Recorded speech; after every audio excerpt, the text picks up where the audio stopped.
Friends, പുതിയൊരു വീഡിയോയിലേക്ക് എല്ലാവരും സ്വാഗതം. നമുക്ക് കേരള ബ്ലാസ്റ്റേഴ്സുമായി ബന്ധപ്പെട്ടുള്ള അപ്ഡേറ്റുമായിട്ട് വന്നിട്ടുള്ളത്.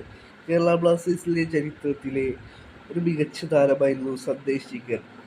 കേരള ബ്ലാസ്റ്റേഴ്സിന് വേണ്ടി വളരെ മികച്ച പെർഫോമൻസ് കാഴ്ചവെച്ചിട്ടുള്ള സന്ദേശ് ജിങ്കർ ISLലെ വിവിധ ക്ലബ്ബുകൾക്കായി കളിച്ചിട്ടുണ്ട്. ഇപ്പോൾ FC ഗോവയിലാണ് സന്ദേശ് ജിങ്കർ ഉള്ളത്. കേരള ബ്ലാസ്റ്റേഴ്സിലെ നായകനൊക്കെ ആയിരുന്നു സന്ദേശ് ജിങ്കർ. കേരള ബ്ലാസ്റ്റേഴ്സിൽ സന്ദേശിക്കുന്ന ധരിച്ചിരുന്ന 21 നമ്പറായിരുന്നു സന്ദേശിക്കുന്ന ധരിച്ചിരുന്നത്. ഇപ്പോൾ 21 നമ്പറിൽ പുതിയൊരു അവകാശി കേരള ബ്ലാസ്റ്റേഴ്സിൽ വന്നിരിക്കുകയാണ്. കേരള ബ്ലാസ്റ്റേഴ്സിലെ ജനുവരിയിലെ സൈനികമായ വികാസ് ഷിംഡാവാണ് ഇനി സന്ദേശിക്കുന്ന 21 നമ്പർ ജേഴ്സി ധരിക്കുക. 21 നമ്പർ ജേഴ്സിക്ക് പുതിയൊരു കളിക്കാർ അവകാശിയായി വന്നിരിക്കുകയാണ്.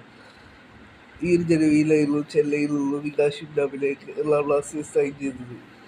ഹോർജു ബാബുമായിട്ടൊക്കെ മുന്നേ കളിച്ചിട്ടുള്ള വികാസ് ഷിംഡാവ് അരങ്ങേറ്റത്തിനായി കാത്തിരിക്കുകയാണ് കേരള ബ്ലാസ്റ്റേഴ്സിലെ ആരാധകർ. ഒരു മികച്ച സെൻട്രൽ ബാക്ക് തന്നെയാണ്. അടുത്ത ഈസ്റ്റ് ബംഗാളിനെതിരായിട്ടുള്ള മത്സരത്തിൽ വികാസ് ഷിംഡാവ് ഒരുപക്ഷെ കേരള ബ്ലാസ്റ്റേഴ്സിന് വേണ്ടി അരങ്ങേറിയേക്കാം.